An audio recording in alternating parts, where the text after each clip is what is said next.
आपन पाखे टाइम ना बहुत कम टाइम अच्छे ताले ये आइटमटा बनातु भेज पुलाव। आज आसतु बनइबा भेज पुलाव ता पुणी कढ़ई।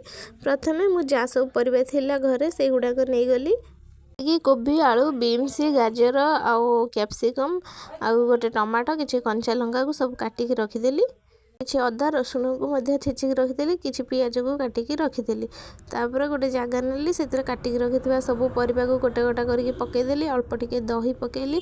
अदा रसुण जो छेचिकी रखीथिली ताको भी पकेली। पकेली लंका गुंडी हल्दी गुंडी जीरा गुंडी किसी गरम मसला आउ बिरयानी मसला स्वाद अनुसार लुण अल्प टिके हल्दी पकई ताको भलसे गोले देकी किछि समय रखीदेली। गोटे चाउल को मध्य भेदेकी किछि समय छाड़देली। तापर कढ़ई तेल पकेली गोटा मसला पकेली तेजपत्र पियाज पकई टिके भलसे भाजीदेली। भाजी सारिया पर से टमाटो कटा गोटे पकईदेली। पकईकी जो गोलेकी रखिथिबा परिबा को पकई टिके कषीदेली। अल्प टिके पानी देकी टिके सिझिया छाड़देली। कषी हो सारा पर तापर कौन कली ना से धोईकी रखिथिबा चाउल को सब पकईदेली। पकई देकी से किछि पानी देदेली। जी चाउल देती तार डबल गुणा पानी दे देकी टिके समय फुटिया घोड़ेकी रखीदेली।